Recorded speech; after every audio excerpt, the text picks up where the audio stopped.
Uric acid वाढलंय म्हणून डाळ खायची की नाही, प्रोटीन खायचं की नाही असे प्रश्न तुम्हालाही पडत आहेत का? आज आपण बघूयात आपल्या शरीरात युरिक ॲसिड हे नेमकं का वाढतं.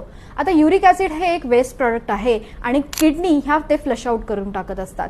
तर मेन कारण काय असतं, तर शरीरातलं प्युरिन कंटेंट वाढल्यामुळे आपले शरीरात रक्तवाहिन्यांद्वारे ह्याचे क्रिस्टल्स तयार होऊन ते जिथे सांधे आहेत तिथे डिपॉझिट व्हायला लागत असतात.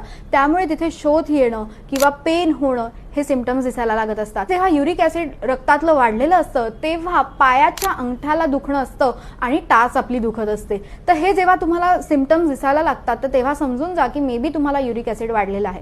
आता मेनली ह्याची कारणं काय असतात, तर बघायला गेलं तर पालक, टोमॅटो हे बंद करा, पण ह्यापेक्षाही जी महत्त्वाची कारणं आहेत ती म्हणजे स्मोकिंग, अल्कोहोल कन्झम्पशन किंवा सेडेंटरी लाईफस्टाईल ही कुठेतरी कारणं आहेत. ह्या कारणांमुळे आपल्या शरीरामध्ये आमदोषाची निर्मिती व्हायला लागलेली असते. म्हणजे आपण जे काही अन्न खातोय ते योग्य प्रमाणात न पचल्यामुळे ही टॉक्झिन्स आपल्या शरीरात वाढायला लागतात आणि ती जर रक्तातनं निघाली नाही, रक्तशुद्धी झाली नाही तर आपल्याला युरिक ॲसिडचा त्रास होत असतो.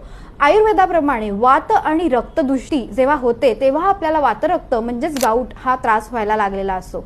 यासाठी आपण उपाय काय करू शकतो, तर तीळ वाटून त्याचा लेप आपल्याला जिथे जिथे वेदना आहेत तिथे तिथे आपण लावू शकतो. तुम्हालाही जर युरिक ॲसिडसाठी आयुर्वेदिक ट्रीटमेंट जाणून घ्यायची असेल तर कमेंट करा युरिक ॲसिड.